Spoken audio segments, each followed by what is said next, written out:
All right, everybody. Hey, this is Mike over at Redneck Science, guys. I got to see if I can't get the light. There it is. So check it out. I got a surprise on you guys. Been working on a project for a buddy of mine. His name's Jason, and he's got this 2011 Chevy little single cab. It's got this little V6 in it, as you guys can see. So Jason's a little camera shy. But anyhow, let me get over here. Hey, say, dude, for real, when you brought the truck to me today,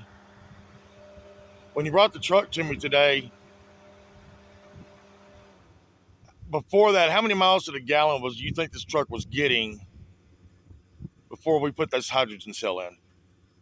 Roughly about 12. 12. And when you got here, how much gas was in this truck before we turned the cell on? A little under a half. Okay. So is that where we're at now on it? Yeah. So we drove over 25 miles a while ago. And we left here, how much gas was in it? A little under half. And we drove 25 miles, right? Yeah. So how much gas is in it right now? Still the same. Still the same. So what do we do for the last 10 hours? Put it together and wire everything up. Does it work, Jason? Yeah. How responsive is your truck? More responsive. A lot more? Yep. How many miles to the gallon you think you're getting? Roughly. Probably 20, 22. 20 out of a 8 to 10?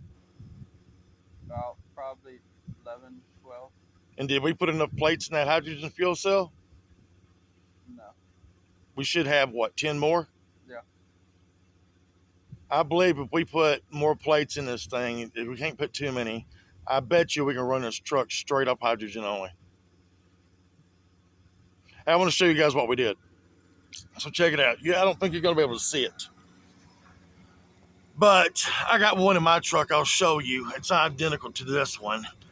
So this is the 2011 Chevy. We took this cap off, took the grill out, built one just like this. Except up here it has a washout cap, but it has the same type of setup on the electricals, same type of setup on the pick line, going in with the fuel, coming in and dropping in. Jason's is the same way, his power supply is over there on the right hand on the passenger side. So, but we ran the cell right here in front in the grill because that cell gets to about 150. But check it out, we ran it all professional. We did all the heat shrink to it. We got all the professional butt plugs. Damn it. Damn, Jason. Butt connectors. We did it all correctly. It's all zip tied in. It's all ran up under here. We got everything running down, enough slack on it. And then we went in with a brass L-pick line and ran the tubing into it. Now, I will tell you this much. The way he's got it set up inside, which I like, we're running off a 30 amp fuse. And let me turn the light off. If you guys can see that, that's his, hell, I don't even know how to do it. Oh, there it is. That's his off and on switch. I don't know what happened to the light. There it is.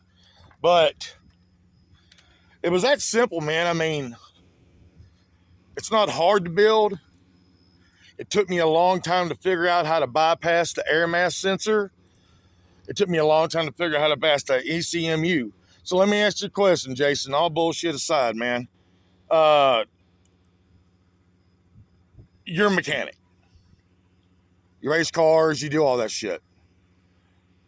It took you how many months to even believe that this is working? When I ran my Dodge. And then when I hooked it up and you saw what it was doing, because how many miles do you think I drove on E? Probably 50, 60 miles. I drove to what? Port Lavaca, Texas, on E. I carried that gas with me. I called you and told you, and I drove from there back to your place at work, and it was on E. Yeah. And it said what, 59.45 miles, I think it was, right at almost 60 fucking miles. Something like that. It works, dudes. I'm telling you. Call it what you want.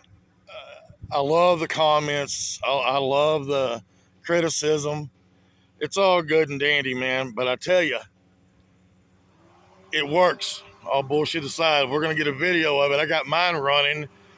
Mine's running strong. I'm producing a lot of hydrogen just right. People say, well, I don't understand how you're only getting 2 or 3 bubbles. You gonna turn it off or you gonna leave it on? How you getting 2 or 3 bubbles at a time? I don't get it. I don't understand. I don't get it. Well, it's not hard to understand.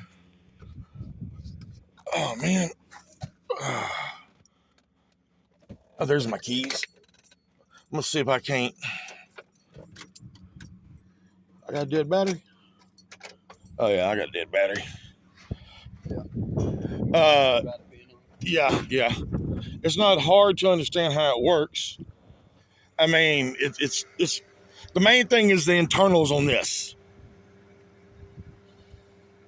The hardest part of the job, honestly, guys, is wiring everything nice and correct and using professional. Just don't hook it up, wire it tight, and black tape it, and that's bullshit. You're asking for fire. You're just asking for trouble. If you're going to do this, you need to do it right, man. I've made 3 or 4 of them, and the very first one was kind of a comical redneck type thing, guys. And the reason why I did that is to show y'all that I could build something out of junk. But now that we've taken our time, it's working. So anyhow, guys, man, I appreciate you. I got hydrogen fuel cell number 3 right here. And then the newest one of the bunch, which I got a picture of earlier, is going to be this bad boy in here. You see it. It's off my old design.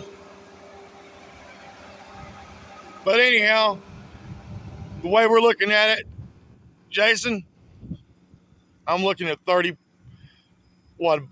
about close to 40% increase. Roughly, you think? Yeah. About 40%, which puts you going to put you right about 30. We'll know tomorrow about 35, 40 miles a gallon. Should be is right about where you should be, where you should be at. 25. Oh, it'll be way better than that, because we just did 25 a while ago, and a gallon should have dropped it. You should have seen it immediately.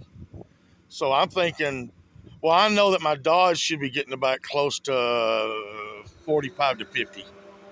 But we're going to find out. Anyhow, guys, appreciate it. Thanks for hanging in, listening to my bullshit. Out of here. Fish on.